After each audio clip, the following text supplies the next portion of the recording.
What's going on, guys? Thanks for tuning in to another episode of the Red and Gold Standard Podcast.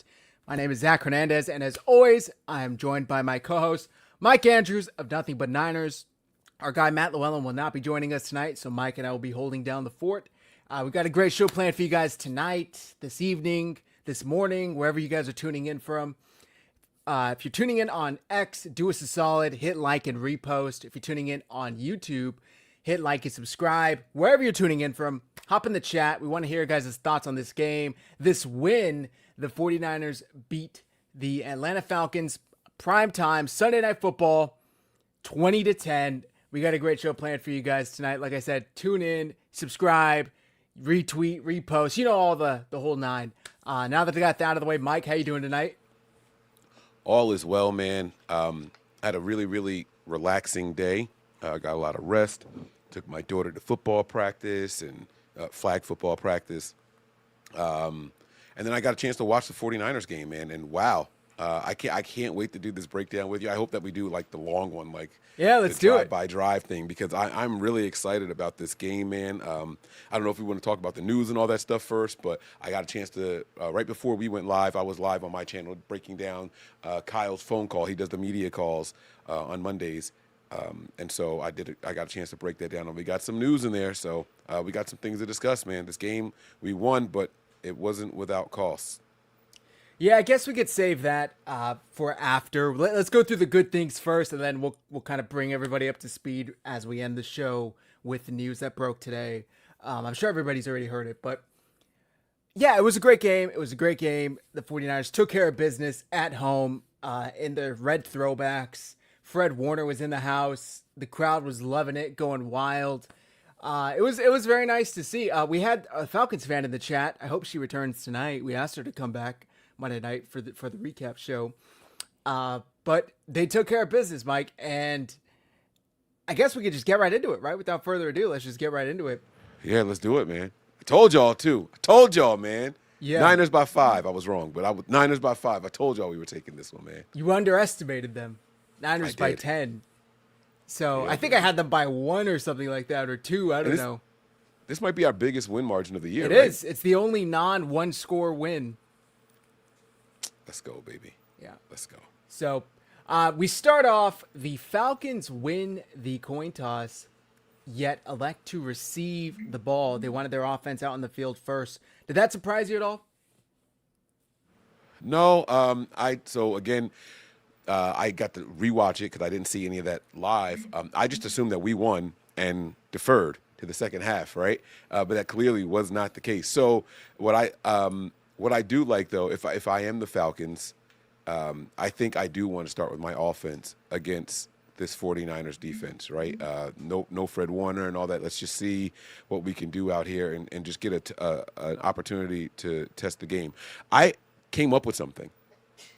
Bless you. I think that Kyle Shanahan defers because he's a nervous play caller. As confident as he is and as good as he is, I do these presser breakdowns, and what I hear Kyle say all the time is we do installs, and then, like, the day of the game, I want to take these plays out and put these in there. I think Kyle defers to give himself more time to get ready for how he's going to call plays. I really think it's like a way to just, all right, let me calm down, and then once the game starts, okay, I'm in it. As opposed to being nervous and, all right, I'm going to go with these plays. Damn it, I should have went with these. Now the game is on. We got an interception, which we haven't, or we got a turnover, or we went 3 and out, or they scored. All right, now I'm locked in. Like, I think it settles him down. You ever hear boxers say, like, it's not real until you get hit, right? Like, I think Kyle has to get hit in the moment before it happens. So he defers so that way the hit comes that way.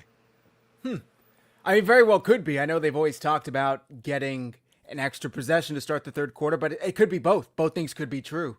It allows you to kind of calm down to start the game, and it allows you to earn a extra possession in the third. So, great take there. Yeah, I was surprised, honestly. I did not think that the Falcons were going to do that, but that makes sense, in my opinion, because you know the 49ers are beat up on defense, and your offense just came off of like a fantastic night on primetime last week. Over 450 total yards, if I remember correctly. I really do think that they expected to come out here, go right down the field, get 7. But that's not what happened. Let's start off. So the kickoff, Jamal Agnew gets to the Atlanta 22. Isaac Arenda of all people on the tackle. They start off with a shotgun run to Bijan for 5 yards. Incomplete pass deep left to Kyle Pitts. I think there was pressure on this, if I remember correctly. And then on 3rd and 5, Penix hits Bijan underneath to the right for about 4.5 yards. And the Niners give up 9.5 on 1st and 10, or in the first opening drive, I should say. And I'm thinking, do they go for it? Like, I know they're on their own 27, but no, Raheem is an extremely conservative coach, even more conservative than Kyle, apparently, because we kind of give Kyle a lot of crap for being a little too conservative. I get it. It's the opening drive. You're on your own 27. You need half a yard. Just punt, right? This is a depleted 49ers offense. This is what they're saying, right? Niners team in general, I should say. So they punt. The 49ers get the ball. They start off great on defense. They get a stop. They get a 3 and out. Energy's great. Energy's high. They get the ball. And this drive was looking good, except for the first play. The first play, Mac Jones immediately gets sacked. Pooney gets beaten by Harrison and gets Mac Jones sacked on the first play of the game for the 49ers on offense, I should say. Are you thinking, oh boy, here we go? Because I know I was. How you feeling, Mike, after Jones gets sacked? So I'm sitting here like, all right, good job by the defense. Glad they didn't go for it on 4th down. And just one more thing also, it's like the Falcons were coming in as one of the top defenses in the NFL. Yes, number one. So if they can go in and score, they're putting all the pressure on the 49ers. I thought that was a good, like, psycho way to, all right, we're going to get the ball and go out there and try to score. And now we're coming out there with that top defense. So the first play, I'm like, oh, my God. Like, here we go. Like, guys, settle down. Like, come on, let's get it together here. But they quickly did, as we're about to get to. Right. So they get the ball. Sky Moore returns the punt 8 yards to the Atlanta 30. To the Niners 16. And Jones gets sacked. And then on 2nd and 12, McCaffrey busts open a 7-yard run to start the day. And on 3rd and 5, Jones hits McCaffrey for 6 yards to the 27. 1st and 10, McCaffrey for 9 yards. 2nd and 1, Robinson for 10 yards. 1st and 10 at this point, we're basically at midfield already. The 49ers 46. Jones hits Farrell for another 11 yards. I mean, it's just first down after first down after first down. Incomplete pass on 1st down. 2nd and 10. McCaffrey only gets a yard, so it's 3rd and 9. And unfortunately, Mac Jones cannot connect with Juwan Jennings across the middle, and the 49ers have to punt. So they go 9 plays, 42 yards, take up about 4.5 minutes, and then have to punt. And I'm thinking, damn, we just had our chance to go up on them. Yes, but to me, it was an encouraging drive. Watching how they were moving the ball and things of that nature, seeing the commitment to the run early. This was, to me, was an encouraging drive. And then when they were passing, it was effective as well. So until, like you said, that 3rd down. Right. I mean, immediately I'm thinking this is the best the run game has looked all year. And it looked better last year. I know last week, the overall stats didn't really look like that. But to the eye test, to me, that was the best the running game had looked up until that point. And then Sunday night came and it looked even better. So they punt.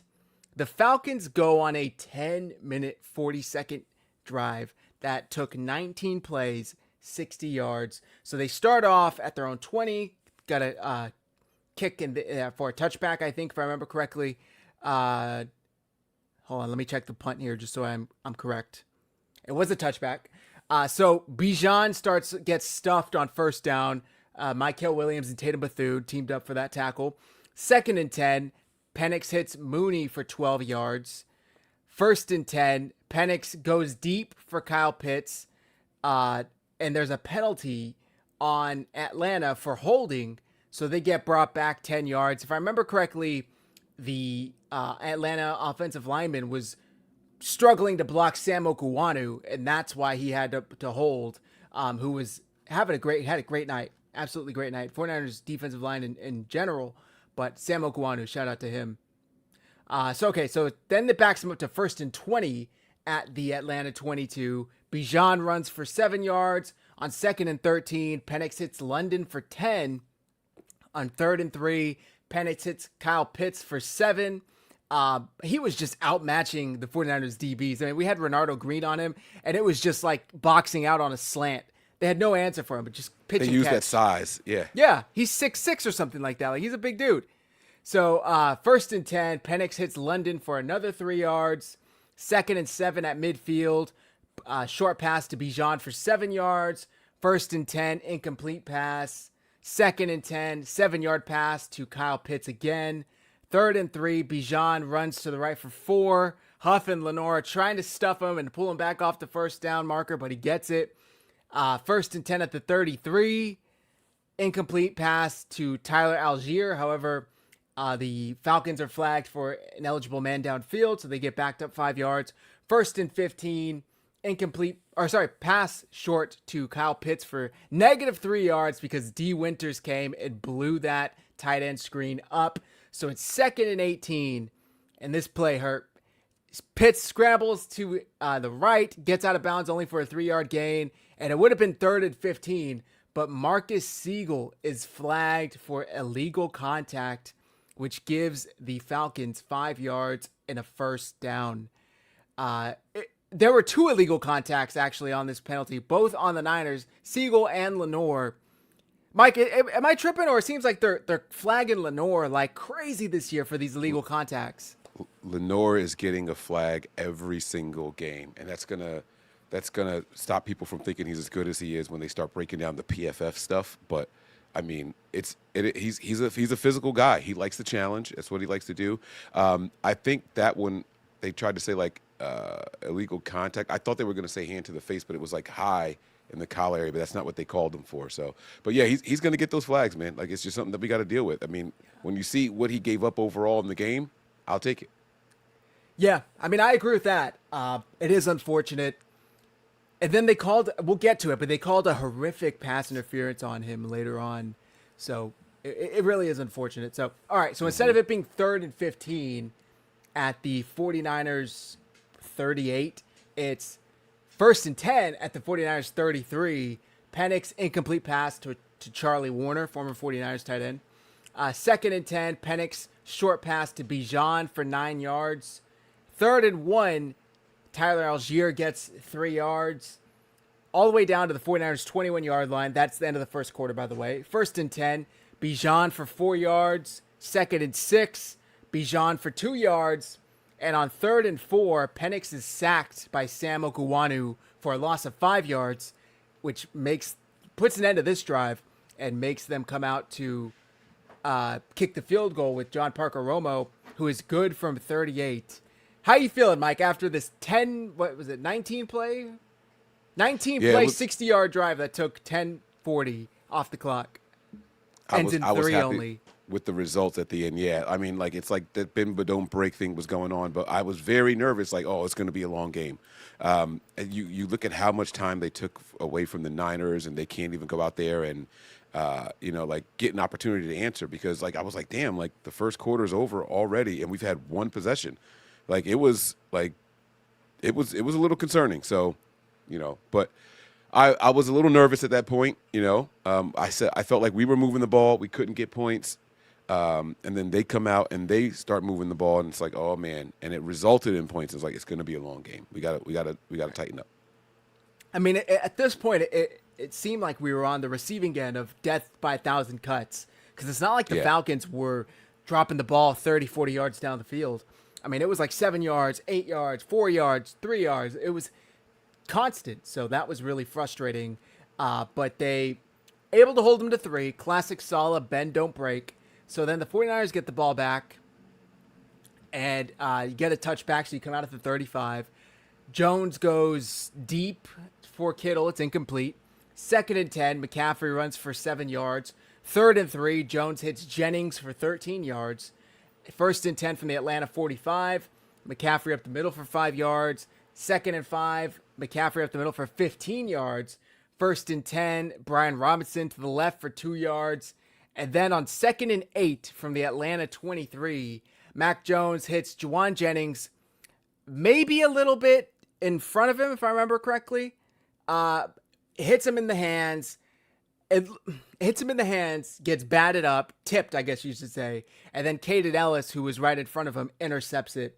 Now, to me, it looks like and I don't want to say this exactly in this way. It looks like he heard footsteps, I guess is what I should say. And he subconsciously kind of retracted his arms or stopped in his path because he then, if he keeps running, yes, he's going to get laid out by Caden Ellis, but he catches the ball, maybe even draws a penalty. But instead, he kind of stops and alligator arms it and then gets picked. What was your thoughts on this play? Yeah, I felt like, and this isn't the first time this happened, the only time this happens in the game. I felt like he, maybe these rib injuries are more serious than what we thought. Maybe he's got 5 fractured ribs for real because he clearly didn't want to take those hits across the middle in this game, and this was where you started to see it right here. Now, he also had that drop on the previous drive, so I did like that they came back to him on this drive. That's something that Mac Jones does really, really well. A guy will have a drop or something like that, and he's like, hey, don't get discouraged. I'm coming right back to you. Be ready. Right. He does a phenomenal job of that. But this time it was a short-armed or whatever you want to call it, and then, boom, it's like they got it. Yeah, I mean, I saw a lot of people saying he made a business decision.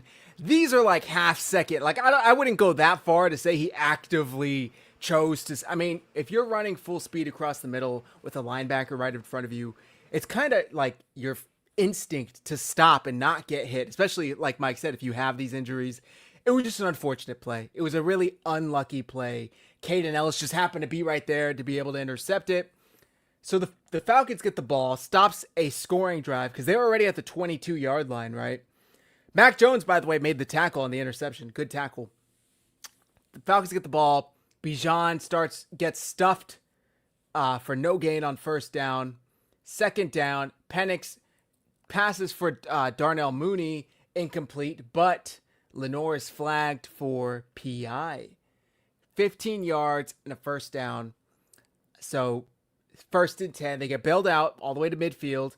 Penix again incomplete to Bijan. 2nd and 10, Penix scrambles out of bounds for 3 yards, and on 3rd and 7, Penix throws an incomplete pass deep right to Drake London. It says to Drake London, a lot of these he was just throwing out to the sideline. So who knows? So the 49ers, one of the few times this year I feel like that we get a turnover, we allow a turnover to happen, commit a turnover, and then don't give up points off of it. So I was really happy to see this. Yeah, that was positive. Yeah, absolutely positive. They forced the punt, and Bradley Pinion, former 49ers punter, 48 yards, but it goes to the end zone for a touchback. 49ers get the ball at the 20 to start the next possession with 7:58 left in the second quarter. McCaffrey starts off the drive with a 12-yard run, follows that up with a 6-yard run, and then on 2nd and 4, busts another 13-yard run. Let's go, baby. Just like that, the 49ers Let's go, are at midfield, cross midfield technically in Atlanta territory. 1st and 10, Brian Robinson stuffed for -1 yards. And on this play, starting center Jake Brendel gets hurt. I guess I should address this because in our last show, I jokingly said everybody else gets hurt aside from Jake Brendel. You could toss this man down. Excuse me, bitch. You could toss this man down Mount Everest, and he would just get up and brush his shoulders off and walk it off, right? And I felt so bad because yes, I want to see somebody else at center, but not like that, right? And I'm watching this game, and I'm like, oh, shit. Like, I just talked about him never getting injured. And he gets injured. It was the jinx, man. It was the jinx. So, oh, my God. He never misses from this distance, and then he misses it, right? Like, you just did it. You just did it. So, yeah. Sorry. Heal up, Jake. Heal up. We're not celebrating or laughing at your injury. Yeah. I just hope Matt Hennessy Brock Purdy's you. But I hope you're healthy, and I hope you have a great career elsewhere. But let's just pray for Matt Hennessy. All right, so Hennessy comes in, 2nd and 11 at midfield. Jones hits Jawan Jennings for 7 yards. Like you said, Mike, he goes right back to him. 3rd and 4, and I'm thinking, I think they could just run this shit. And McCaffrey, sure enough, boom, right up the middle for 10 yards on 3rd and 4. Right through the mouth of that defense. 1st and 10 from the Atlanta 33. McCaffrey for another 3 yards. 2nd and 7 from the 30. Robinson for 4 yards. 3rd and 3 from the 26. Jones hits Jennings for 6 yards. 1st and 10 from the Atlanta 20. McCaffrey, they did this like weird pitch thing, and unfortunately he gets stuffed in the backfield for a 4-yard loss. So it's 2nd and 14 at the 24, and I'm thinking, shit. This is the play that backs up or kills this drive. 2nd and 14, Jones hits Kyle Juszczyk for 10 yards, and I'm like, oh shit, okay, that's a manageable 3rd down now. 3rd and 4 from the Atlanta 14, and Jones finds McCaffrey, who takes it down to the 1. He was this close to getting into the end zone, man. I thought for sure he was going to get in, but he stopped at the 1, but no worries. One play later, he gets in and he somersaults into the end zone. Yeah. It was beautiful. Yeah, the flip touchdown, man. What a phenomenal drive. What a way to answer back following a turnover on the previous drive, right? So you're marching down the field. You get the turnover, you get the ball back, and now you answer. Not settling for a field goal either, like getting in the end zone. It was a great thing to see, man. Good mental fortitude by the Niners out there, man. And, again, you haven't mentioned his name yet. No George Kittle targets or anything like that so far, right? But you could see the difference with George's presence out there in this first half already. The run game, I think that he was at actually, let me not get ahead because we got one more drive after this offensively before. So I'll stop my thoughts. Yes, sir. And I'm thinking we end the drive, end the half, with the touchdown. We get the ball to start the 3rd quarter. We could lap them. It could be 14-3 before the Falcons even get the ball again, right? We just got to play less than 2 minutes of defense here to end the half. Well, the 49ers had other plans because they kicked the ball off. Brooks has a 16-yard return to the Atlanta 31. Penix hits Pitts for 4 yards. 2nd and 6, he hits Pitts for 11 yards. And I'm thinking, damn, they're kind of working us with Pitts here. And then on 1st and 10 at the Atlanta 46, Penix drops back and is sacked by Bryce Huff. And it's a strip sack fumble. And who else but Johnny on the spot? Alfred fucking Collins is there to recover another 49ers fumble. I think I saw Bryce Huff got this sack in 2.6 seconds. Now, he has the record at 2.44 in New Orleans earlier this year. But, 0.2 of a second is, It's that quick. It's that quick. It's that quick. So, he got it. He got it. Sounds like Michael Jackson. I'm sorry.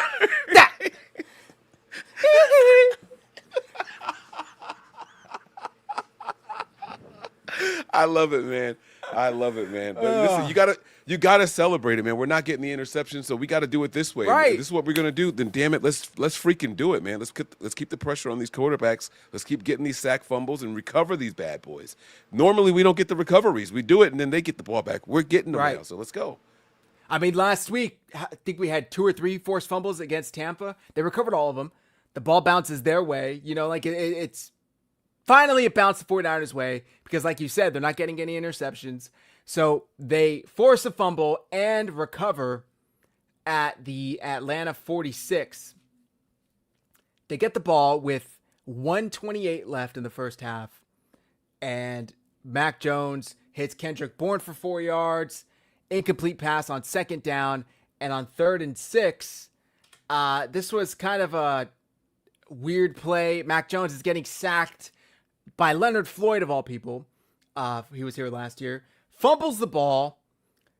Colby ends up with the ball. The 49ers left guard, Connor Colby, ends up with the ball and runs it back to the 44.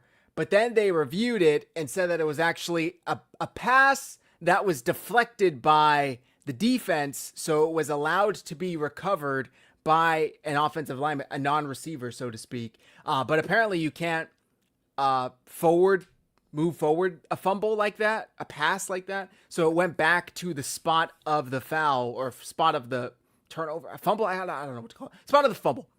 So this saved the 49ers 8 yards, though, because it would have been pushed all the way back to the Atlanta 44. Instead, you get it at the 36 where the play occurred. So that was an 8-yard difference. You ask Eddie Pinheiro the very next play to go out there and kick a field goal. That was already at 55 yards. He's not making a 63-yarder. I know I love Eddie. I think he's great. I wouldn't ask him to kick a 63-yarder. I think he was going with the wind at this point. but no worries. 55-yarder was good. He maybe had 2 to 3 yards to spare. Damn Eddie right. Pinheiro has been money all year long when it comes to field goals, because there's an extra point. Was it the first extra First point? one, Doinked it off? first one in New Orleans. No, wide. Well, no, that was wide. the one that he missed. Oh, He yeah, missed. yeah. But there was one that he doinked in. No, that was a one field of them- goal. Oh, that was a field goal that hit. I'm the pretty bar? sure Okay, it was the okay. one in overtime. He doinked it. Okay, but yeah, he had one in this game also. I thought Doinked one in. of them hit the they all went in, but I thought he had one that hit the upright. Maybe I'm thinking of something different, but yeah. So it's all good, man. Collins, great play. Earlier, we talked about it already. This defensive line has come into play, man. These young boys are growing and growing every single week, and then the Niners are getting the dividends. We're getting points off of turnovers. We stopped them from getting points off of our turnover. Like, oh no, they got Right. 3. They got 3. No. They didn't get any. Oh, that's right. That's right. We did. stopped We him. stopped them on it. Yeah. So Yeah. that's good, man. Like, let's go. I like it. Nigel says Collins recovered the fumble. I thought it was Mike Hill. No, it was Collins. There was a second one later, but it ended up being negated due to. No, it was overturned. Sorry, but no, it was Alfred Collins that got the fumble. All right, so I'm thinking that's probably half. Maybe the Falcons run it out, but they still have, I think, 2 timeouts, or they had 1 timeout. Sorry, It's like 40-something seconds left, right? 38 seconds. 38. So after the kickoff, which Agnew muffed and then recovered, only gets to the 21. Malik Turner, who, by the way, had a great night on special teams. Shout out to Malik Turner. Balled out on special teams. Don't really say that for 49ers players, but he had a good night. On 1st and 10, Penix hits Drake London 19 yards, who gets out of bounds. On 1st and 10 from the 40 of Atlanta, Penix hits Darnell Mooney for 38 yards. And I'm thinking, fuck, they're already at our 22. With 17 seconds left, Penix drops back, trying to evade the pressure, is in the tackle box, and is kind of backstepping. He throws the ball out of bounds to the left where there's no Falcon in the area. And the ball falls out of bounds with exactly 10 seconds left. Well, Penix never got out of the tackle box. There's no receiver in the area. Yeah. So they convene and they throw the flag. And That's because right. the Falcons just took their last timeout, they don't have any timeouts to spare because it's a 10-second runoff or you burn a timeout. That's right. So they had to enforce the 10-second runoff, which ended the half. That ends the literally half. There were cost them 10 3 seconds points. left on the clock. Yep. At least 3 points. I mean, maybe they had one miracle play drawn up where that pass ends up in the end zone for 7, and suddenly it's 7-7. But no, instead it's it's 10-3. 10, yeah. 10-10. It could have been 10-10 or 10-6. But no, because of that, the 49ers just worked out perfectly. Literally, Yeah. they're showing it wasn't until the third quarter because they talked to Raheem Morris, and he was saying, we thought there were 11 seconds. We should have had 1 second left. Mike Tirico, Chris Collins was showed the replay, and that clock doesn't start counting until the ball hits the ground. And Penix, who has a hell of an arm, decided to chuck that bitch half a mile up into the air, and it took 10 seconds just to come back down. So it was exactly 10 seconds. Shout out to the defense. Great way to end the half. Again, we are not used to being the benefactors of bounces like that and things going in our favor. So a drive where they were definitely going to, well, I'm not going to say definitely, but really, really likely to get some points, ends up going the 49ers' way. And they don't have an opportunity to score any points, and we get to come back out there in the second half. At this point, Christian McCaffrey's got like 70-something rushing yards. He's got like almost 75 80. rushing yards already at halftime. At halftime, and this is showing the George Kittle effect, guys. No targets in the first half or anything like that, and just running like crazy out there. George Kittle is out there. Connor Colby is out there. You got Hennessy out there, and the Niners are moving the ball between the tackles too. Like that's where we've been struggling all year long, between the tackles, and so you can see the difference, And I was just so hyped. I was like, yes, my George Kittle prediction was coming true. We're going to get 100 yards rushing, and he's not going to have any. I think I said on the show like maybe 3 receptions tops, but I don't think that they're going to target him a lot. And throughout the first half, I was right on the spot. So I felt really, really good about my prediction. Niners go into the halftime with a 7-point lead, and I'm feeling confident, man. I'm feeling confident.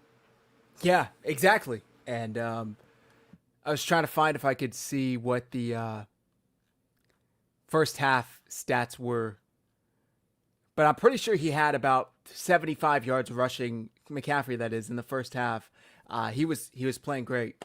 So here we go. First half, 12 carries, 76 yards, averaging 6.3 yards a pop, and 1 rushing touchdown.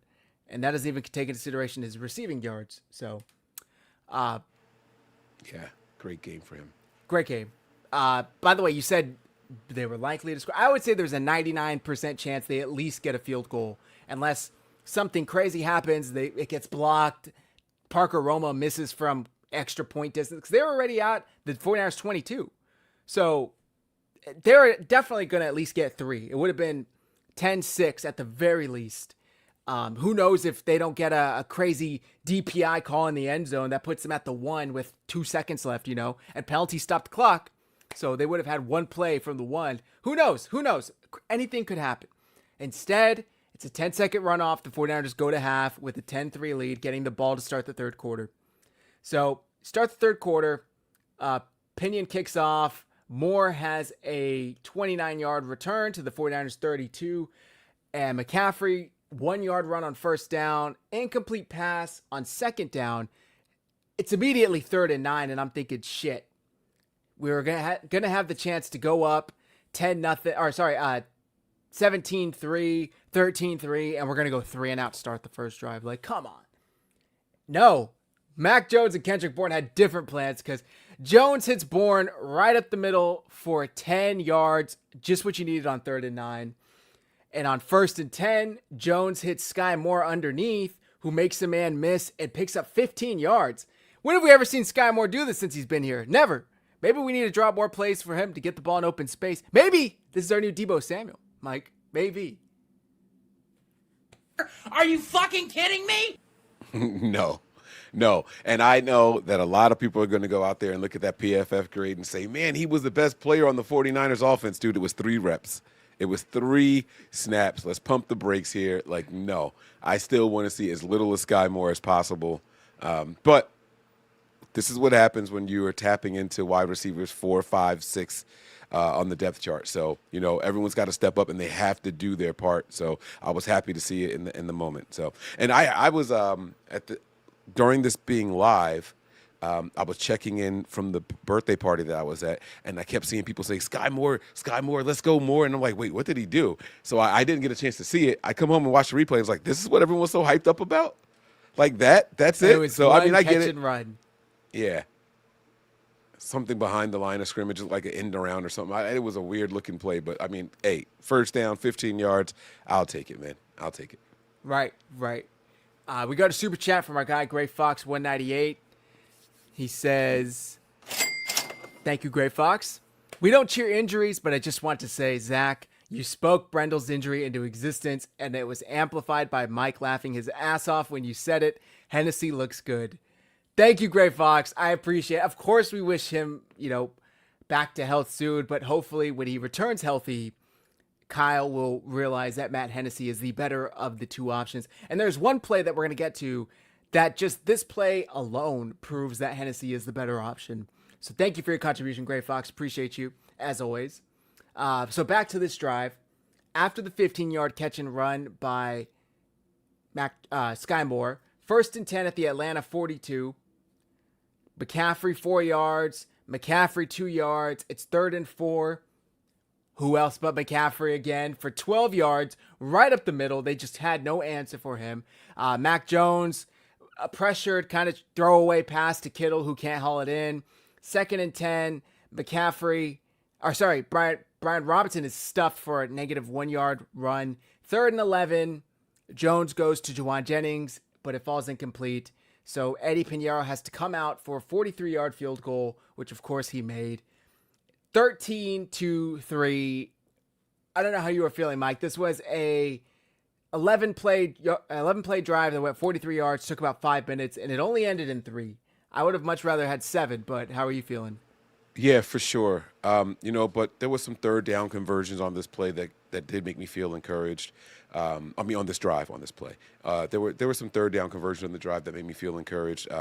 And so I felt like we're moving the ball well still, and let's just keep taking time off the clock. We had to try to get that time of possession back in our favor because I think they had it in the first half. So we had to try to continue moving the ball, keep it on the ground, keep the clock running, and all that. And I'll get to the stat at the end about how many rushing attempts and what that means in the grand scheme of things. Okay, all right. So get the field goal. At least it's 2 possessions. That's at least what I'm thinking, right? At least it's not a 1-score game. You're up 13-3. The Falcons get the ball back, and you get a 45-yard return by Jamal Agnew. I'm thinking, damn, of course we just can't have a relaxing night. You're thinking special teams is finally in check. Nope. Special teams coverage is still an issue. 1st and 10, they start their drive at the 49ers 48. They're already into 49ers territory. Bijan Robinson for 6 yards. Bijan Robinson for 3 yards. On 3rd and 1, Tyler Algier gets 4 yards. On 1st and 10, Penix hits Pitts for 17 yards. 1st and 10 at the 18. Bijan gets 8 yards. Mustafa saved a touchdown, but unfortunately the very next play, Penix hits Bijan for 10 yards and the touchdown, and the extra point is good. So it's now 10-13. After the 49ers just went up 2 scores, the Falcons cut it right back down to 3, and the 49ers get the ball. Go ahead. No. So I was going to say here, this was like that other drive that they had, but they ended in 3. Like how they just marched down the field on us. Right. That juice run, was that on that last offensive possession? I saw the comment there from MDs. Was the juice run on that last offensive possession? No, it's the next one. It's the next one. Okay, I was going to say, because I had something to say about it, but I didn't think that we got there yet. Okay. By the way, shout out to Malik Turner because he saved that Jamal Agnew 45-yard return from being taken back to the house. So, like I said, Malik Turner had a great night on special teams, really showed up for the 49ers. So, after cutting the lead down to 3, the Falcons kick off to the 49ers. Moore has a 24-yard return to the 49ers' 25-yard line. McCaffrey gets 2 yards. Jones passes to McCaffrey for 7 yards. And then on 3rd and 1, Kyle gets cute, hands off to his other Kyle, Juszczyk, and gets stuffed in the backfield for a 2-yard loss. The 49ers have to go 3 and out and punt to the Atlanta 20. So this run pissed me off. I mean, McCaffrey's averaging damn near 7 yards a carry at this point. You need 1 yard. Mike, what are you thinking here? I hate Kyle Juszczyk runs. I hate it. I've always hated it. He's so good at everything else. Just don't we got to stop it. It's not good. It doesn't look good. It doesn't work out for us. It's just terrible, man. It's terrible. I don't ever want to see it happen. I don't care if it's 3rd and 1. And it's going to happen too. By the way, it's the second time this year that they've done it. You have Christian McCaffrey lined up behind him. You got Juice to the side, and then they look like they're going to try to give it to CMC, but they end up giving it to Juice, and he doesn't convert them, man. We just got to stop doing it. Take it out of the playbook. On the last 9 3rd and 1s that have gone to Juice, do you know how many he converted? Probably 1. 0. That's even worse. He's 0 for 9 on the last 9 attempts from 1 or less. Stop this play. I mean, you're better off sneaking it. Mac Jones is great. Which we do well. Yes. I was like, which we do well. Just stop doing that with him. Kyle Juszczyk, you're purposely turning around and starting further away from the line of scrimmage than what you were. And if you expect the team to think that it's going to be a run play to CMC, they're going to hit his fullback anyway. The team is thinking we got to stuff the run, and he's probably going to run behind the fullback, so they got to hit him anyway. Yeah. You're just making sure that he gets hit first. No, don't do it. Don't do it. It's really unfortunate. Use him as a blocker. Use him as a receiver. Please don't use him as a ball carrier. Even on short yardage, it just doesn't make sense. We got Sean, member for 14 months. Thank you very much, Sean. Let's go, Sean. Let me drop a bomb on that. He says, I figured it out, Mike. Kyle runs Juice on purpose to say to the other coach, you are my bitch. Juice is crap. So are you. Then Shanny, sorry, I'm squinting. I have the screen minimized. Then Shanny says, that's the only Kyle being stopped in this game. That being Kyle Juszczyk. So he's trying to say, like, I'm going to beat you with my worst offensive player. Oh, that's right. I own you. But then he gets stopped and it's like, yeah, well, he didn't stop this Kyle. He stopped that Kyle. And it's like, dude, like, just stop doing it. It doesn't work, Kyle. It doesn't work. You're wasting a play. It's a waste of a play. I can't believe he's 0 for the last 9. Yeah, I saw the You stat can't last night. do that on purpose. No, you're bound to fall forward for a yard at one point. Right. Yeah, so, by the way, Niners Worldwide is Huff really out for multiple weeks. We're going to get to the injuries at the end, but unfortunately, yes, it looks like he's out for 2. But we'll get into everything. We'll break it down.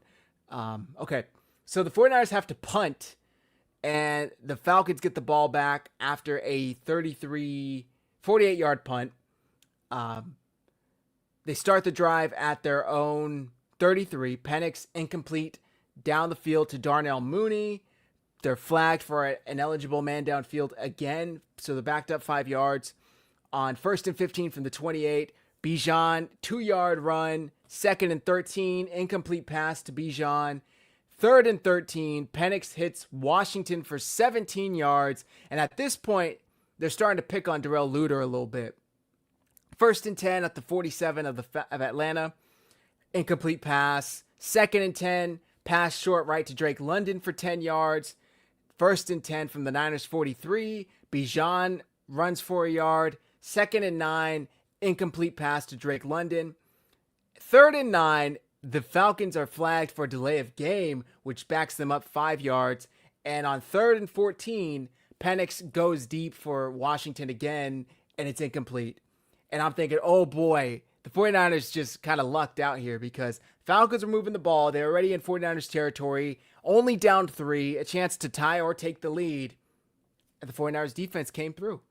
They forced them to punt, and you get a 43-yard punt, which of course, Mike, is downed inside the 49ers 5-yard line to start the 4th quarter. It seems like that's how these quarters always start. We're always backed up inside our 5. At least at this point, Sky Moore wasn't fielding it inside the 5 with a fair catch. It did get down by the Falcons, excuse me. Any thoughts on that drive or, No, the defense, again, that bend but don't break mentality. I don't know what they had dialed up for their first 3rd down thing, but that penalty changed it. They came out in a completely different formation, and so them not being able to convert. Again, I was very, very proud of this defense. They were using London all over the field. They moved him, and they were targeting certain people, and this young secondary, they didn't get discouraged, man. They really, really stayed in it, and I was proud of them. I believe that last drive also was when we had to make a change to the middle linebacker. Was that drive? I know. No. It's that not was going to like be in that very breakdown. early on. Oh, that was earlier? It was in the first all right. quarter that Tatum Bethune went out and Curtis Robinson came in. And I saw But he David didn't Lombardi. have the green dot. Yeah, David Lombardi said that he didn't even have time to get the green dot. So he was getting the plays from Robert Saleh on the sideline and kind of relaying them to the rest of the defense. Thankfully, It was only for like 2 series. And then Bethune came back in. But I'm thinking, man, are you kidding me? We're already down to our 3rd middle linebacker. But thankfully, Bethune came back in. They asked him about it post-game, and he didn't want to delve into it. He just said, oh, it was a little bit of – then he kind of caught himself, and he goes, it was nothing. It was nothing. I'm fine. Yeah, but I was fine, yeah. And that's the Niners just not wanting to give up any Right. So the 49ers get the ball back after forcing the Falcons to punt up 3, and there's like less than a minute left in the 3rd quarter. McCaffrey, 4-yard run on 1st down. And remember, we're at our own 4-yard line. 2nd and 6, McCaffrey gets 7 yards. That ends the 3rd quarter. 1st and 15 from the 49ers. 1st and 10 from the 49ers 15. McCaffrey catches a pass for 13 yards to get us to the 28. McCaffrey run for 2 yards. 2nd and 8, Jones hits Jennings for 5 yards. And on 3rd and 3, Jones throws a deep pass to Demarcus Robinson. And he just that drops it. Hits him right in the arms and in the gut and falls out the bottom of his arms. 2 thoughts for me, and then I'll get your thoughts. Why go for the deep shot when you just need 3? Do that shit on 1st or 2nd down, no problem. You go for the deep shot. It was terribly underthrown. Most notably, in my opinion, it was clearly PI. Robinson was being tackled as the pass was getting there. They called the guy was on his Lenore back, yeah. earlier for way less. What were your thoughts on this play, Mike? I actually like the play decision. And obviously, you don't like the execution, right? But the run game had been phenomenal all game long. You said it yourself. There was a 3rd and 4 that we ran the ball up the middle for like a gain of 9 or something like that, right? 12, like yeah. 12. You have Atlanta just guessing now. This is literally the brand of football that you want, and then you want to take a shot, right? Like Mac Jones wasn't doing anything phenomenally well in this game. I think he finished the game with like 160 passing yards or some bullshit like that, right? Nothing to write home about. But you catch that when all of a sudden Atlanta's like, damn, now we can't just focus on the run. You know what I mean? Like, you had the chance to do it. D-Rob's got to come down with that ball. He's got to. Or sell the pass interference, like you said. Right. You got to do one or the other. Like fall down and throw your arms up. Yeah, flail the officials around. see that shit and then they throw the flag. Yeah, let the officials convene and say, you know what? No, that wasn't a pass interference. But at least sell it a little bit. And these are things that the Niners. We are a team with like principle and dignity. We don't sell shit. Like all of the Nick Bosa holding penalties that don't get called is because Nick Bosa doesn't sell them. He doesn't fall. He just keeps fighting through it and keeps going. Like, dude, start flailing your arms. Like we got to start selling this stuff because that's a part of the game. It's a part of the game, and other teams do it to us. And I've seen us called for less. Like you said, the hyena Demo. Lenore. Yeah, Lenore. The other teams get those calls. We got to go out there and get these calls also, man. Let's keep extending these drives and let the officials help us. Fuck that. We've earned that right now. Which I must have missed that play because I wanted to talk about that PI on Lenore. But he almost got the 49ers' first interception of the year, and him and Drake London are hand fighting down the sideline the entire route.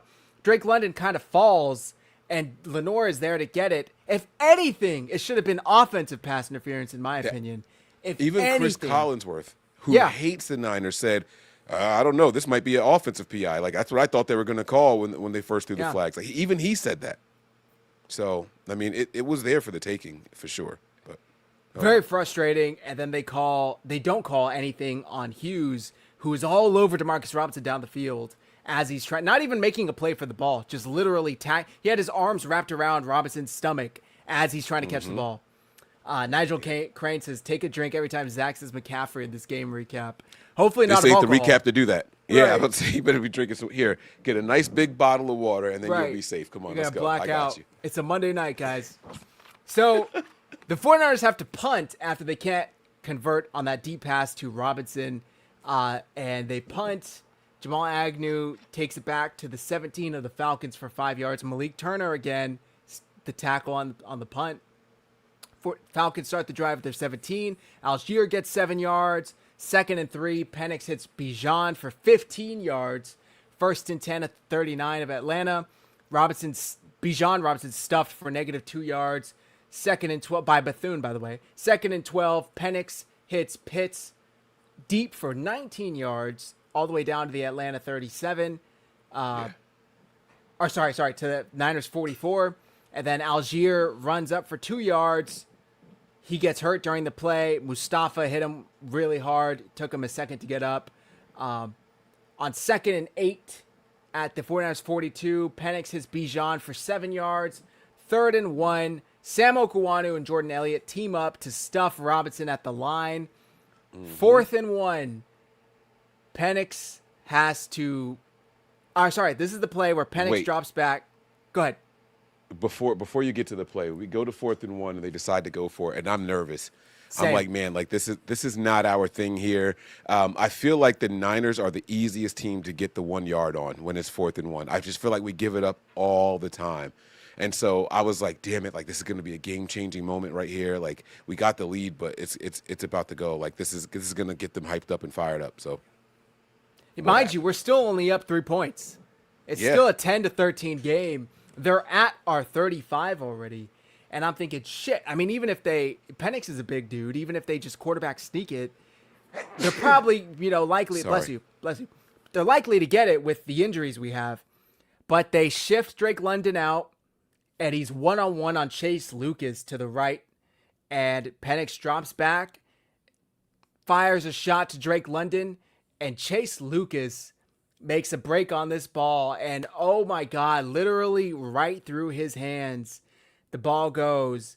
And if he catches that shit, he's gone. I mean, nobody's catching him. That's a pick six. He's gone all the way, 65 yards for the touchdown. Thankfully, it wasn't able to be caught. It went through his hands. It still hit Drake London in the hands. I was going to say, don't say it wasn't able to be caught. No. Thankfully, he didn't catch London it because wasn't able I to catch flipped it. out. Yes. It still hits him in the hands, and he drops it. Yeah, watching this one live, I was like, oh, my God, he caught that, didn't he? And then you see it hit the ground, and I'm watching this 4th and 1 in slow motion. And I'm like, he got the pick. Oh, no, it went through his hands. Oh, wait a minute, he dropped it. So, like, my emotions were on a freaking roller coaster. And then when they showed the slow motion replay, I'm like, I felt like this is exactly how I just watched this happen. Right. Like, it was like, we got the pick. No, we don't. Right through his hands. And before he even hits the ground, because it was like he was like running for it, and then like he goes to the ground. Before he even goes to the ground, that ball is right in the lap. But he just didn't. He didn't come up with it. So. I think that London thought Lucas intercepted the ball. And Yeah. I don't think he was expecting it to go through, and then, it's all in a split second. But it's like sure. subconsciously you're thinking, oh, that I don't have that. And then it just ends up in your lap, and you're a half second slow to react, and it falls, and it's incomplete. And shout out to Chase Lucas, who was only in because Renardo Green got hurt, Right. and Upton Stout couldn't go. So Chase Lucas was in. He talked about Daniel Bullocks and Robert Saleh giving them teach tape about 85 plays, and he said every single time they line up Drake London in the slot on 4th and 1, or Yep. 1 to 2 yards to go, he runs that option route. He said, oh my God, they're going to try me on this. We'll play the clip in a bit. You guys can hear it from him himself. It was really cool. So the 49ers get the turnover on downs. It's basically just as good as an interception, right? They get the ball at their own 36. McCaffrey catches a pass from Mac Jones for 9 yards. 2nd and 1 at the 45. Jones sneaks it. It's almost like Kyle learned. He didn't hand it off to Kyle Juszczyk. Oh, wait, I got a button for that. Sorry. There we go. 1st and 10 at the 48. McCaffrey for 10 yards. 1st and 10 at the Atlanta 42. Brian Robinson for 7 yards. 2nd and 3. Brian Robinson for 2 yards. 3rd and 1 at the Atlanta 31. And again, Mac Jones sneaks it for the first. 1st and 10. Mac Jones scrambles. This dude has wheels. He's Come on. scrambling in the pocket, hits the left flat, and is able to pick up 8 yards and doesn't slide. He dives. He dives to pick up the extra yardage, knowing that if you slide, it's where you start sliding, not where you end. So then it's 2nd and 2 at the Atlanta 23. Falcons get flagged for having too many men on the field, which gives the 49ers a first down. We're down to 4 minutes left in the fourth, by the way. 49ers are only up 3. So 1st and 10 at the Atlanta 18 after the penalty. And McCaffrey gets stuffed for 5-yard loss. I think it was a pitch, if I remember correctly. And I'm thinking, shit. All right. That was, sorry, 1st and 10, he got 2 yards. And then on 2nd and 8, he got stuffed for 5 yards. So it's 3rd and 13 with 2:46 left. And I'm thinking, fuck. Even if we get a field goal here, it's still only a 6-point game. It's a one-score game, Yeah, like, that doesn't really make me feel good. 3rd and 13. Mac Jones drops back, delivers a dime to Christian McCaffrey. Who else? Christian McCaffrey for 17 yards down to the Atlanta 4-yard line. I saw this after, Mike, but did you see what the Falcons, their error on this play? No, I haven't watched any film breakdown or anything of this yet. Like I said, I just watched the game today. So the mistake is they only had 10 men on the field. So they went from 12 men to 10 men on the same drive. 2 plays later. Yeah. Wow. 10 men on the field. So you watch Caden Ellis, I think it's Caden Ellis, and he's looking at McCaffrey behind him, and he's kind of saying something, and I think he's talking to somebody that's not there, that's supposed to be there, that he thinks he's passing McCaffrey off to.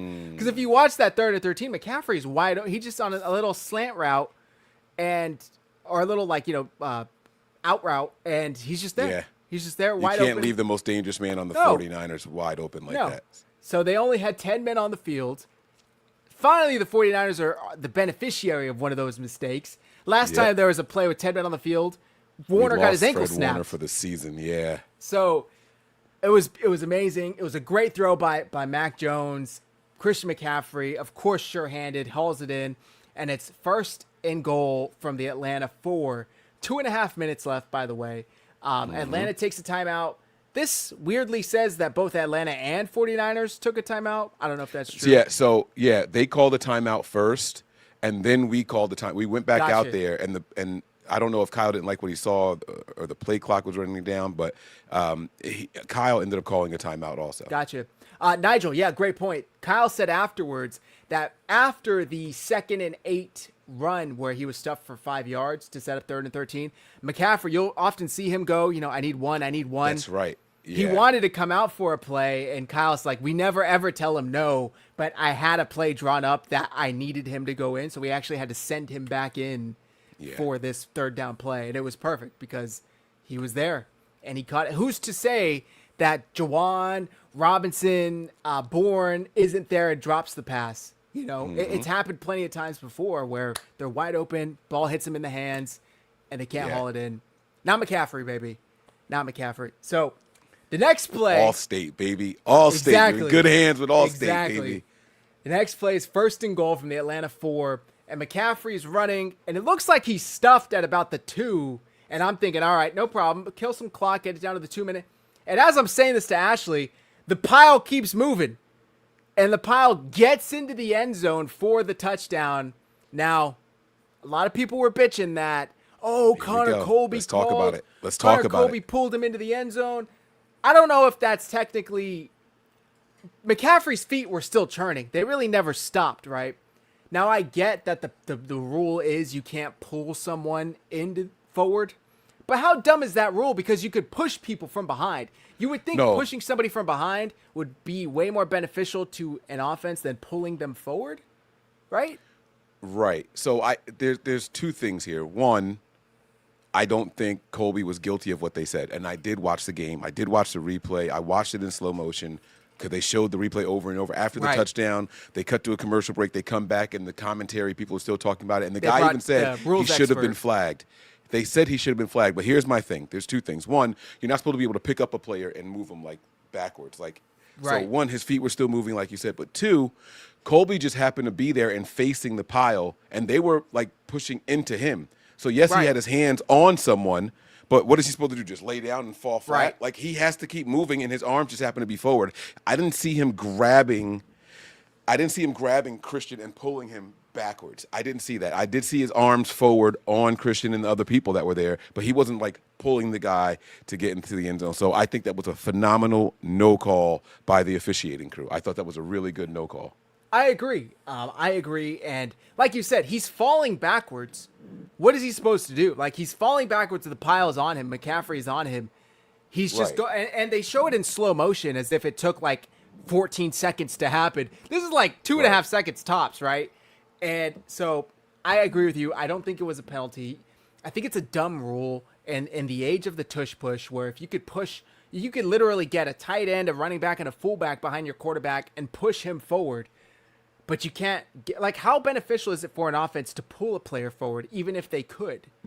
Not at all. I think it is more beneficial for the offense, because now you got to think about it. If you're pulling a guy forward, which sounds weird, but if you're pulling a guy forward and you're pulling them towards the defenders, that means the defenders can't hit the guy. They're hitting the person pulling them. You also have to be in a position to pull them forward. You got to get around. But you're preventing defenders from their natural angles to even be able to get to the ball carrier. So it's like an illegal block, basically. You can't do that. I don't know. I see both sides. I do get what you're saying, but I think it's a necessary rule. I think if you're going to allow one, you should allow both. If you're going to allow somebody to be pushed from behind, right? I can't think of too many times where a player is even able to get in front of a ball carrier and pull them forward. Right. It would happen maybe once a game. We're talking goal line scenarios, inches scenarios. If this rule didn't exist, I think that we would end up seeing a diamond around a ball carrier. So the ball carrier's here, and then you got 4 people on all sides of them, and they all got them and just moving as a group. Because who's knocking that down? You know what I'm saying? So like that's why you got to put stupid rules in like that to stop creative play callers from doing stuff like that. Because I would dial something up like that if it wasn't a rule. If we're allowed to pull you forward, hell yeah, we're gonna build a wall of 3 people and let's go. We'll carry your ass across thankfully the it line. wasn't an issue. They didn't call it. The 49ers. By the way, if they called this shit, the 49ers probably just kill the game. Like they probably just kill the clock out. The Falcons had 2 timeouts left, but it would be down to roughly 2 minutes and 20 seconds, and it would have been first and goal. What down was that? First down. Yeah, so I was going to say, so it wouldn't have made a difference. We were going to get in there anyway. Either we maybe win give this, Kyle Juszczyk another carry, right? Or maybe we just take a knee. Maybe we take a couple runs and then we knee it out, and it's I guess we would probably have to score either way, but they would be able to take this clock down very close to 0, or at least a minute. So anyway, they get in the end zone. It's 20-10. The Falcons get the ball back, and again, they were looking all right. They get the ball, 18-yard return by Jamal Agnew. Nick Martin, by the way, shout out to the rookie, first playing time with a thumper, laid the wood on Agnew on this kickoff return. Penix starts the drive with an incompletion deep down the field to Darnell Mooney. This was a dime by Penix, by the way. He threw this ball probably 40 yards, hit Mooney right in the breadbasket. He just couldn't catch it. 2nd and 10, he hits Mooney. This time he catches it for 18 yards. 2-minute warning. On 1st and 10, Penix is sacked for a negative 11-yard loss, or I guess an 11-yard loss by Bryce Huff, who forced another fumble that was recovered by Chase Lucas. But this ball, Penix, he's left-handed, so he went to pass. The ball hits Bryce Huff's helmet, and it kind of comes out of his hand as he's going forward. They ruled it a fumble, which I appreciate because then they could review it, and then they overturned it and said it was actually an incomplete pass. So instead of it being a strip sack fumble, it is just an incomplete pass. 2nd and 10 at the 41 of Atlanta. Penix is sacked again for an 11-yard loss. But they called Lenore for illegal contact. Tatum Bethune blitzed. Robert Saleh was bringing all kinds of pressure this night. Bethune gets in unblocked, gets Penix. Mike, I was worried about another penalty on this play. I don't know if you know which one I'm talking about, where Bethune got the sack, but it was negated by illegal contact by Lenore.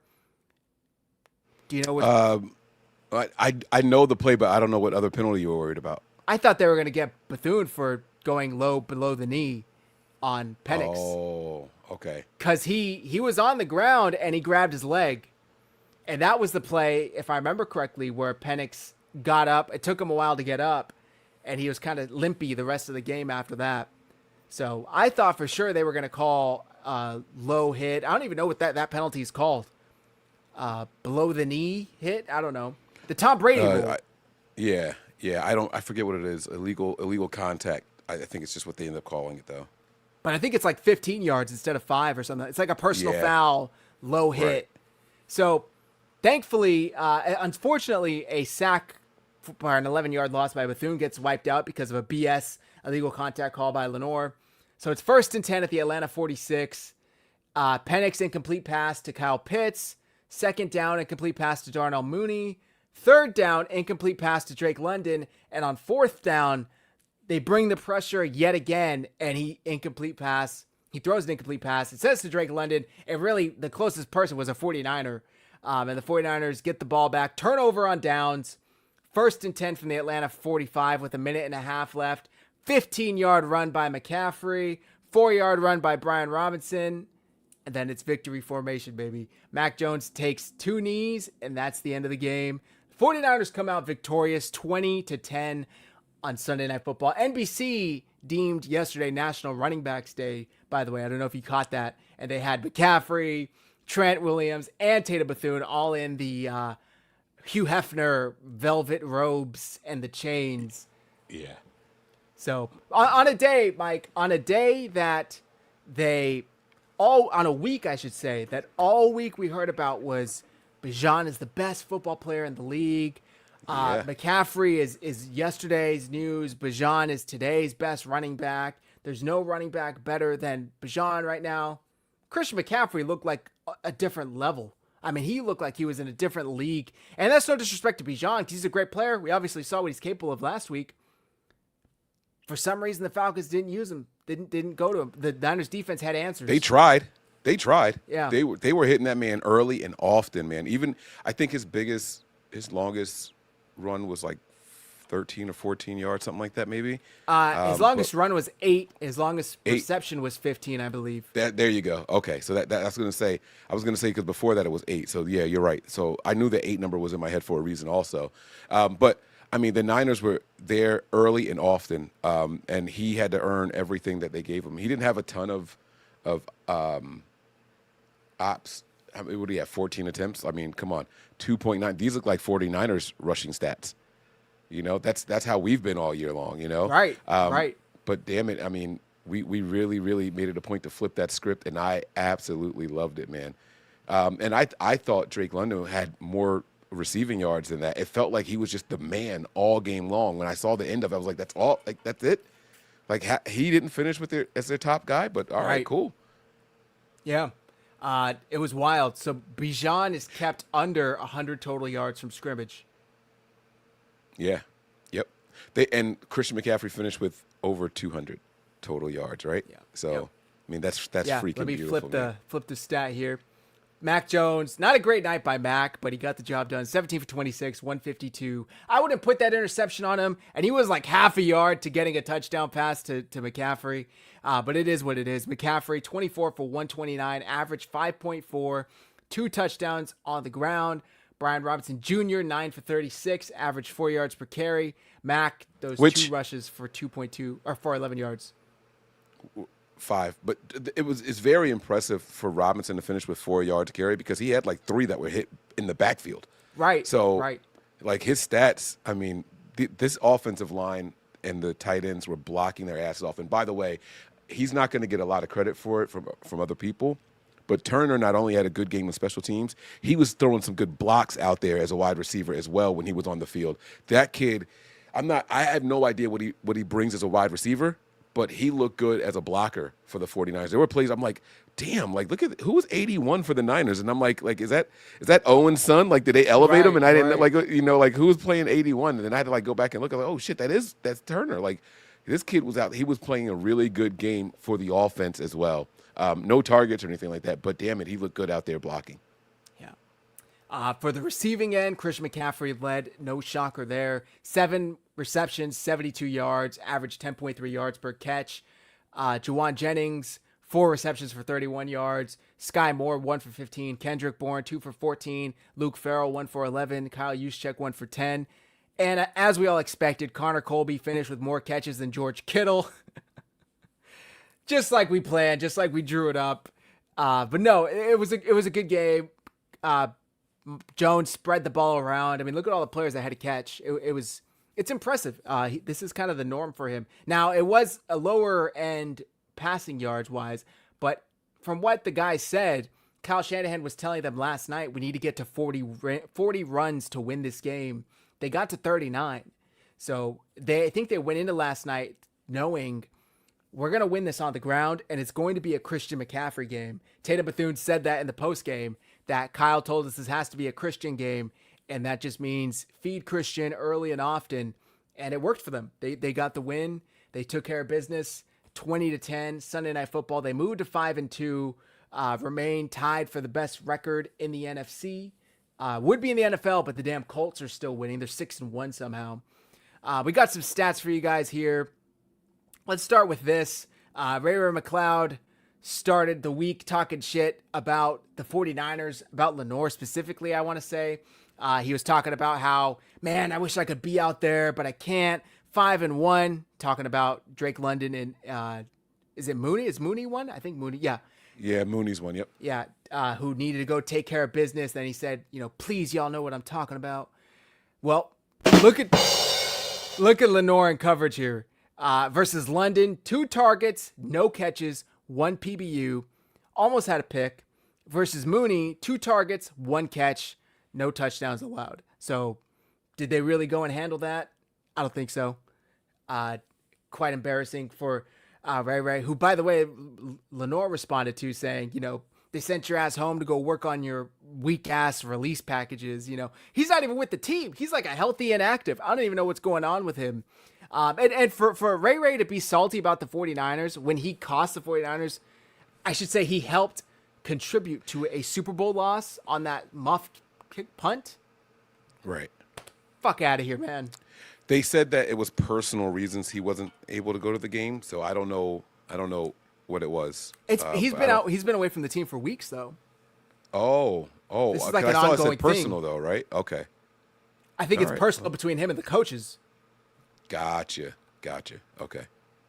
Well, you shouldn't write checks for your teammates to cash. Like I hate that, and I've criticized 49er players for doing the same exact thing. These guys don't talk shit and you're riding the pine.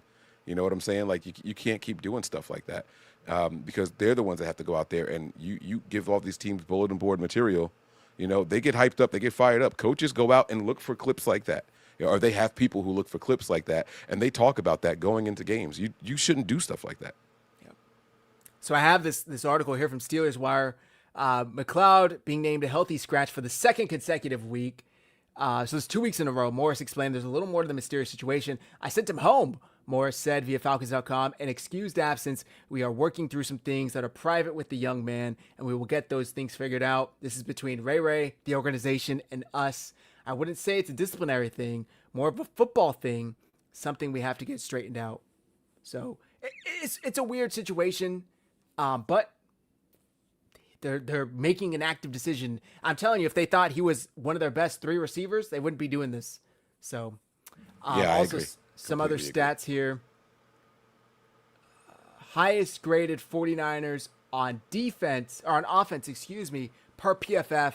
Sky Moore with a 91.4, Luke Farrell with a 90.8, Jake Brendel with an 83.2, Colton McKivitz with an 81.6, and Christian McCaffrey with an 81.4. Mike, Christian McCaffrey isn't your highest graded player after that performance. Throw the grading scale away. That's what I'm saying. That's what I'm saying. And then for Sky Moore with three offensive snaps total, and 1 was a reception for 15 yards. Cool.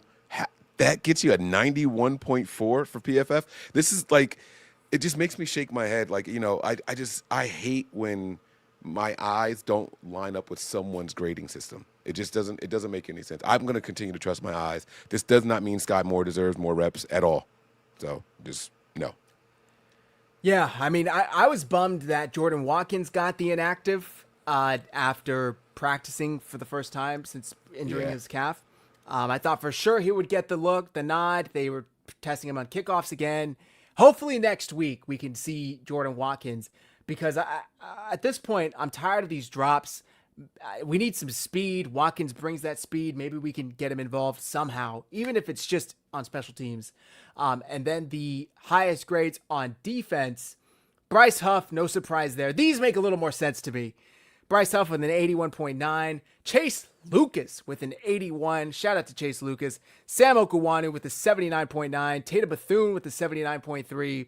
And Malik Mustafa with the 67.8. Just some ballers there. Now, this lines up with the eye test, right? This kind of lines up with the eye test. Now, my question is, why are the Niners so hesitant to play Chase Lucas? This is something, because during preseason, he was also lighting it up, and we were like, yo, this guy is going to be good here. He's going to be good here. They talked about his relationship with Lenore, how they started out enemies, and they ended up becoming friends and all that stuff and all. It's like, why isn't he getting more playtime? Why do we have to have 3 injuries to that position before he finally gets on the field? The Niners just kind of stick with their guys no matter what. They really fell in love with Upton Stout and was like, yeah, you're just going to be the guy. Yeah. And I didn't get it. I don't understand. I like being confident in a rookie because that is a change of pace for the 49ers. But just throwing him in there his first time he's healthy and available and he gets to start right away. And you see him kind of struggling just a little bit. You know what I'm saying? But it is what it is. And I see the Fire saying that he needs more playtime. I would like to see it also. Even if you're just rotating him. He doesn't have to be out there all the time. But he doesn't get a lot of snaps. So give him a couple more. Yeah, I agree. I think that he's earned more playtime. Now, Upton Stout's had some great plays, right? But he's also had some bad ones. He struggled. He's a rookie. Whereas Chase Lucas, maybe he doesn't have the upside, but at least he's not a rookie. He's been in the NFL a few years. He's on his second team now. And he talked about, that 4th down stop, just having I have it here, actually. Let me play this. this is him talking about how the film study prepared him for that fourth down play. And it was just really impressive to see. They had a great indicator tape for us at the beginning of the game or at the beginning of the week, and it showed when Drake London motions and he's at 2, he's either going to run an option route or it's going to be flat 7. And I seen how wide the number 1 was with Demo, so I was like, okay, I'm going to try to beat him to the outside as fast as I can. And I put my hands up, man. I swear to God, man, that thing went straight through my hands. But I'm just thankful that, I made the play and that we was able to win the game. That's the biggest thing. After the Vegas preseason game, you talked a lot about the indicator tape. Yeah. When you had the interception there. Yep. How big of a file is that? How many plays did they give you every week to study? I remember when the Vegas game, I told you it was like 130 something. Mm-hmm. This one was probably like around 80. But it's just things that they don't want to say this is 100%, but just keep looking at it. So when I just kept looking at it, I'm just like, man, every time he's at 2, man, he's running the option route. Like, he's always outside. So when I got it, when I seen him motion over, I'm like, oh, wow, they're really about to run this on 4th and 1 or 4th and 2. And I'm just mad that I missed the opportunity to pick it off, but I'm glad I got the play to win the game. So shout out to Chase Lucas. I agree with you, Mike. Sorry, go ahead. What are your thoughts on the video? No, and it's just so incredible. Like, this kid really puts his head in the books. It's obvious. Or this man, I got to stop saying kid. This man really studies, what they give him, and he takes it to heart. And that play recognition is huge, especially for this defense. So, I mean, let's give him a couple more. I agree. Nigel, I don't think Nick Martin got any snaps on defense. Pretty sure he only played special teams. Let's see. And Mike, you talked about Upton Stout. I mean, he flashed in training camp. He flashed in joint practices. And then he got hurt. And he didn't play all of preseason. And for some reason, the 49ers still come week 1. Now, I'm not saying I'm against Upton Stout or his development or him starting. But it was just really strange to me how strongly they were like, there's no competition here whatsoever. It's Upton Stout's job. Chase Lucas is maybe going to get in on some special teams plays. And, if injuries happen, maybe if they had more of an open competition, we would have seen Chase Lucas win that. Who knows? But in the meantime, he's played really well. He was also in on that 4th down stop in LA versus the Rams on Thursday night. So he's got great instincts. I'm happy to have him on our team now. And it allows the 49ers to have that next man up mentality. I think it was Tatum Bethune who was talking about it. Oh, no, it was Jair Brown. And he was saying a lot of our second and third guys would start on other teams. We've just had so many premier players like a Nick Bosa, like a Fred Warner, like a Deommodore Lenoir here to where they're second or third stringers, but elsewhere they would be competing for starting gigs. And now they're getting their opportunities, unfortunately due to injuries. But so it really is impressive to see. Absolutely. Yeah. I like this comment here. Our defense needs to put in work on the jugs machine. I'll be honest with you, man. I think when teams over-focus on interceptions, it could be a problem. I'll take PBUs all day and stopping the big plays as opposed to focusing on trying to get interceptions. Because I've seen guys try to jump a route and then the ball goes over them and then they could let the pass get completed and all that. We just don't want to see things like that happen. So, let's baby step this thing. The pick, I don't think we're going to go all season without interceptions, guys. So it's going to come at the perfect moment. It's going to come at the when it's exactly meant to. We didn't need an interception last night to win the game. We won it without it, nor any of the other 4 wins we've had. So unfortunately, this morning Kyle gets on the call and shares his injuries. Bernardo Green left the game pretty early on, and Darrell Luter, I believe, had to come in for him. So Bernardo Green had a toe injury. It's not turf toe. He'll be reevaluated this week. Jake Brendel, hamstring's going to miss a couple weeks. And just the dagger, man. Bryce Huff, after his best game, also has a hamstring injury. He's going to be out a couple weeks. I mean, it's almost laughable at this point. Ricky Pearsall and Upton Stout will be reevaluated this week. Brock Purdy and Yetur Gross-Matos will be in similar practice situations this week, and the 49ers may have an opportunity to open Spencer Burford's practice window this week. Mike. Yeah, so a couple of things on this. I mean, obviously the Bryce Huff news is going to hurt, but this sounds like it's more of a precaution thing. Kyle said maybe 2 weeks. Maybe he only misses one, guys. Who knows? I don't think that it's worth rushing back, and I also don't think that means we should start trading for a bunch of defensive ends either. If we were going to trade for one, you still have that plan, but Huff is going to return. Specifically, I want to talk about the Brock Purdy announcement down there. Kyle was asked directly, is it a stretch to say that Brock Purdy has a chance to play this week? And he was like, yes. Like, I don't know where you got that from. Like, he's not. Lombardi's out here saying the 49ers are going to get Pearsall and Purdy back this week.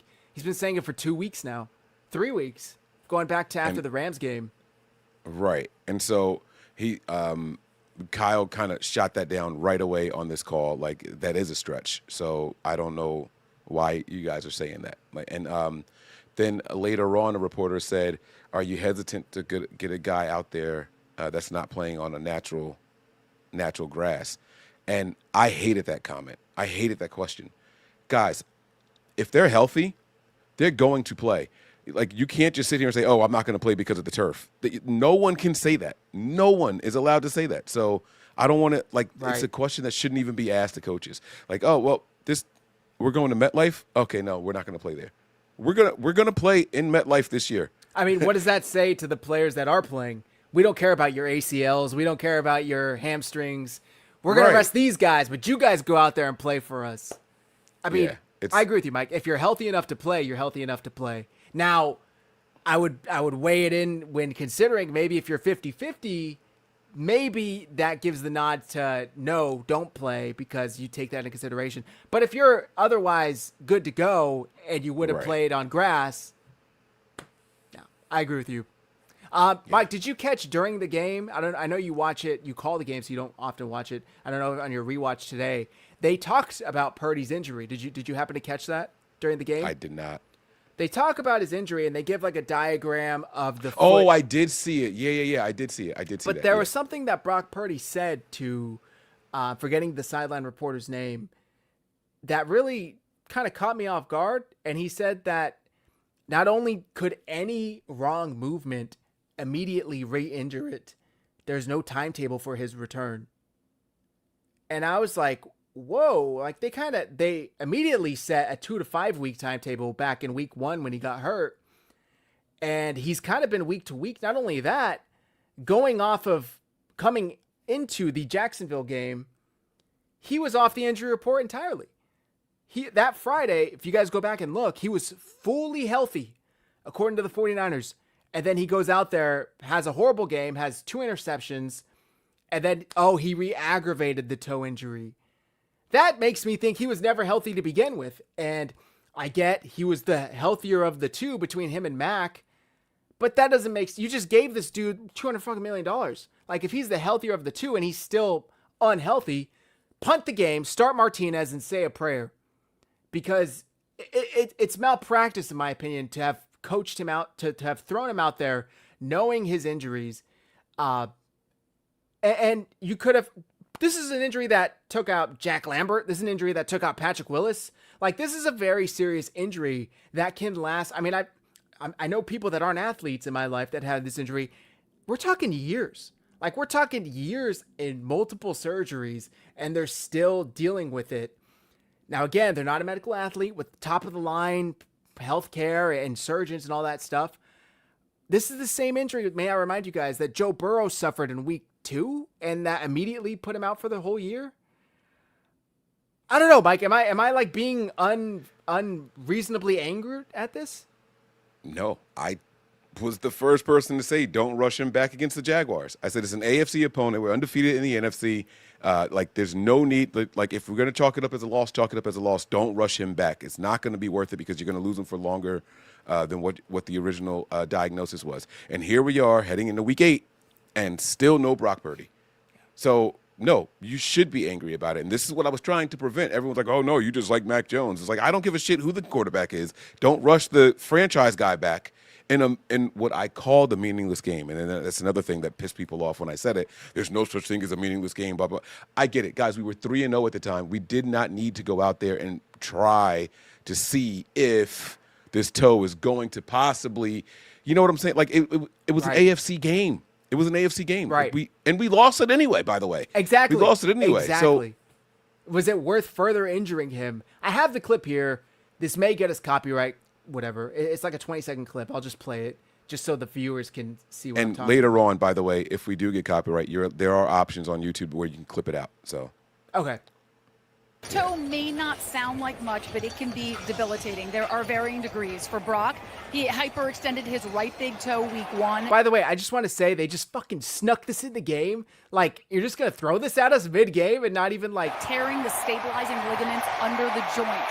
In addition to being extremely painful, turf toe limits the toe's ability to flex. And Brock told me any movement in the wrong direction can set him back. He said he is truly day-to-day. There is no timeline for his return. He called this injury so annoying, saying he's never dealt with something that lingers this long. That was surprising to me. Maybe I'm reading into this too much. How could you be day-to-day but also have no timetable? how can you have no injury designation before the game, and then it's like, oh, he re-aggravated? Like, I don't know, man. It was Right. it was all just weird. And you know, the Niners are a team that have been trying desperately to avoid quarterback controversy since Brock Purdy arrived on this team, and I think that this could be some posturing by the team. I know they're never going to come out and admit it, right? And everyone knows. I mean, if you watch, there is a podcast with Acho and McCoy. Speakeasy. Yes. And so they were talking about, like, I would keep riding it out with Mac Jones. And McCoy says, listen, that's not how the NFL works. Unfortunately, or however you want to look at it, he got the deal. And when he's healthy, he's going to go back out there. Even if the team thinks that Mac Jones is the better option, they're not going to allow that to happen because of the money. So now you have this injury that has no timetable, that can be re-aggravated by just going checking your mail. Now all of a sudden they just have this perfectly placed designation on him where Right. it doesn't create a quarterback controversy. You have a guy like Mac Jones who goes to the podium after every win and says, I'm just a backup. This is Purdy's team. I'm just here to do my part while they give me an opportunity to do so. And so this could be the team saying, hey, this is what we want you to tell people. This is what we're doing, and you take it easy. It could be a friendly benching. I don't know. I'm not trying to cause controversy or anything like that. This is not a hot take, but I think that's what they're going to do. I really think that they're looking at it that way. If Mac Jones was out there stinking it up, I think we would have some timetables for Brock Purdy. We're hoping to get him back by this point. They're not even saying that. So, you know, they're leaving it up to in the air. It was really unfortunate. Law of Haas says, that's a good point, Zach. This was planned, this announcement. I was like, excuse me, bitch? Yeah, exactly. Exactly, Law of Haas. I agree with you. Excuse me, bitch. There you go. It was really unfortunate. It's like at this point, I get it. Hindsight is 20/20, Nigel. But they knew what this injury was. They initially called it a 2 to 5 week injury and then had him back after 2 weeks. It's like, oh, okay. Maybe it actually wasn't really turf toe after all. Maybe he just kind of strained his foot, you know? And then it, of course, gets re-aggravated because he's playing on an injured foot.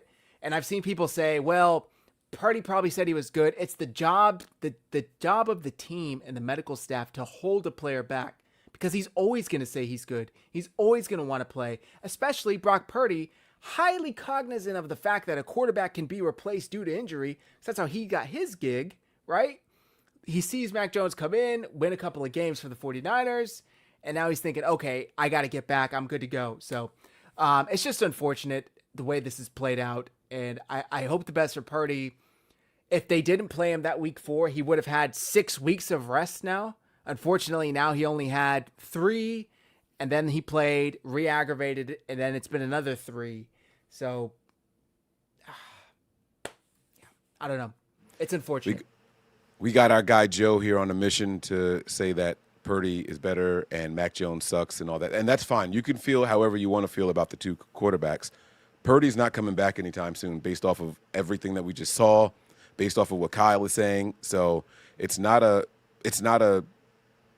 matter of, oh, we criticized one guy and we didn't criticize the other guy. Were his throws perfect? No one said that. I mean, we talked about Juwan Jennings getting alligator arms because he heard people coming. That means that there were high passes. That means that he was going to have those ribs exposed, and he chose not to do it. It goes without saying. You know what I mean? We're not criticizing one guy and not criticizing the other. We just weren't analyzing each throw of Mac Jones in this game. We said that this was a regular-ass game for Mac Jones. Anybody could have gone out there and played this kind of game, 157 yards or something like that, and the interception. This isn't one of those things.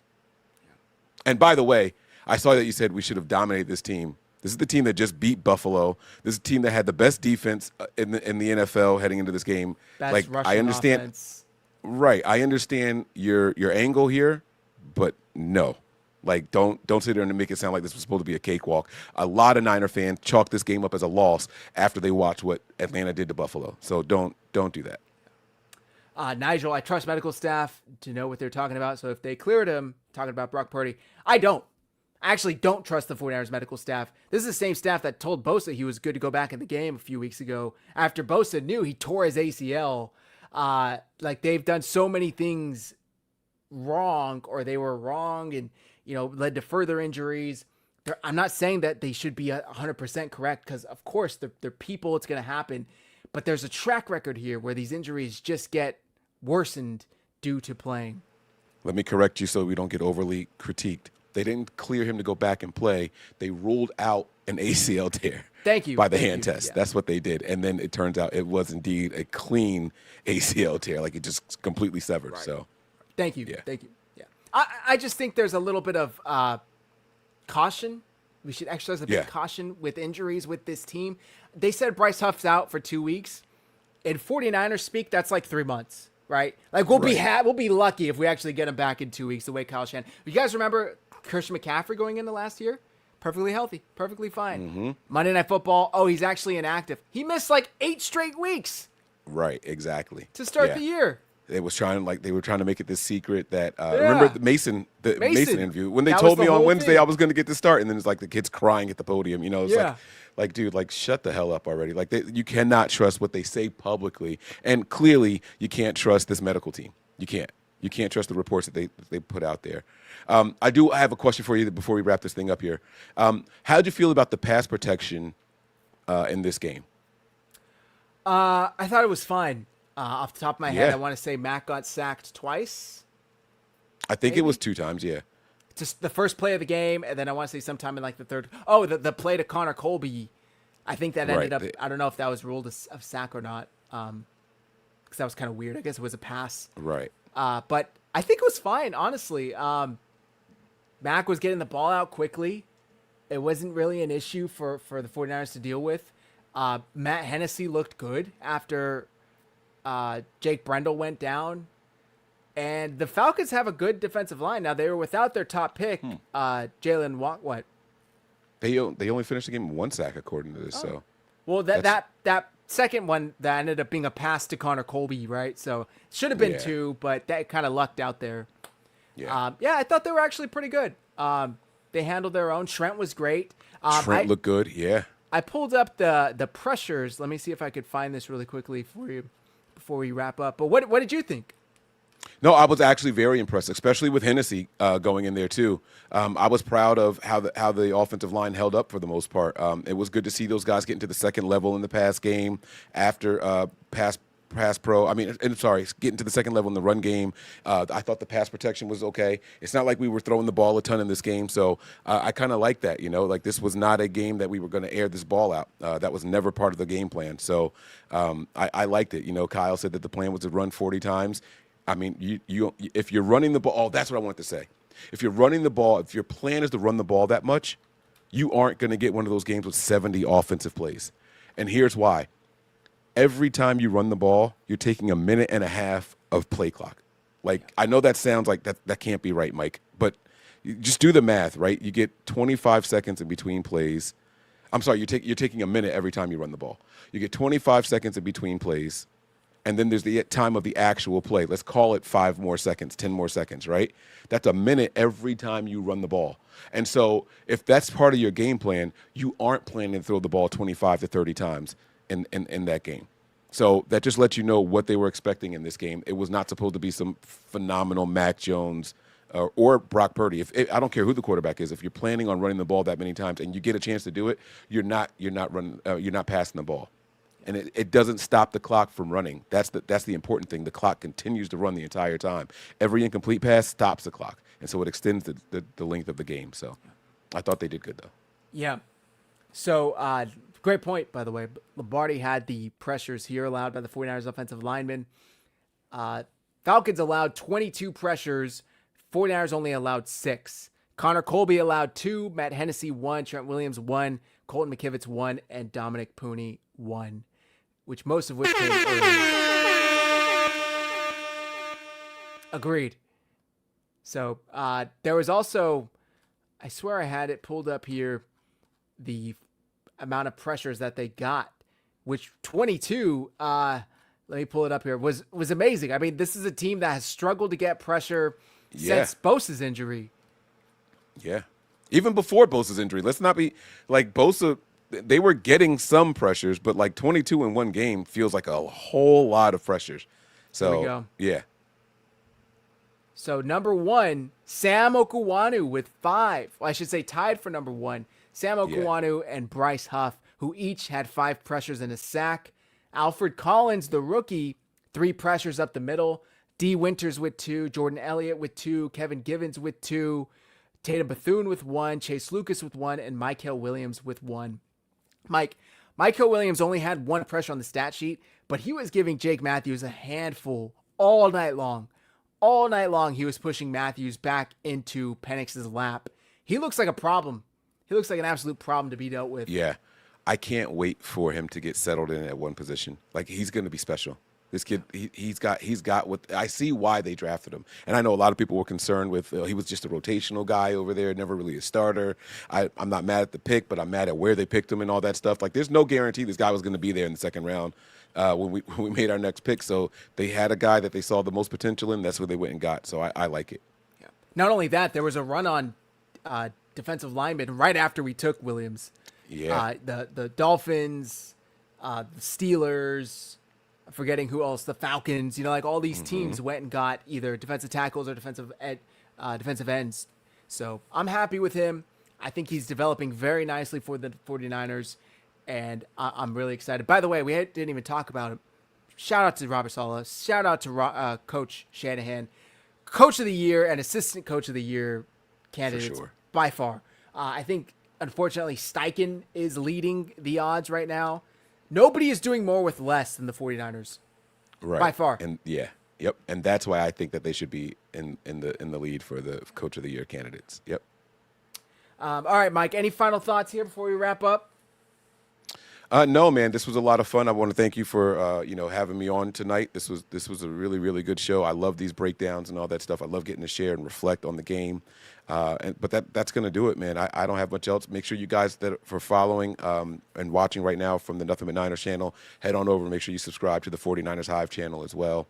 And then you guys can also come over for some bonus content on my channel, patreon.com/NB9ERS. We have a blast over there. I hope to see you guys there. So let's do it. That's right, guys. It's on the screen, patreon.com/NB9ERS. Go check out. Mike streams every single game. It's cheaper than Sunday Ticket. It's cheaper than Red Zone. Go check out patreon.com/NB9ERS. So and shout out to my daughters who did the stream for me this week. I was at a birthday party, so my girls were here. They were on the soundboard. They were reading comments. I mean, I was so proud of them. They really held Daddy down. And NY to the Bay was also in there to assist, but it was such a good time, man. I had a blast. Go check it out, guys. Patreon.com/NB9ERS. Thank you guys for rocking with us. When is the preview show for next week? I think we're going to stick to Wednesday, but I guess we'll see. Probably Wednesday. All right, cool. We'll put out the details on X. Make sure you follow us. Our handles are on the screen. Follow 49ers Hive. Follow Nothing But Niners. We appreciate all you guys for tuning in tonight. I know it's late. Thank you guys very much. Mike, would you do us the honors? Yeah, man, this was good. This was a tough game, but the Niners go out there and they get the win. Offense didn't look like, what we wanted them to look like in the passing game, but the run game was back to where we wanted it to be. The George Kittle effect in full effect out there. He was basically quoting Marshawn Lynch, are going to go out there and punch them in the mouth, smash them in the face over and over and over again. And that's what the Niners are doing with all the depth, with all the replacement level players out there. They are going out there and still continuing to defy the odds. And so hopefully you guys enjoyed the show. For myself, for Zach and Matt's absence, stay faithful out there. And as always, go Niners.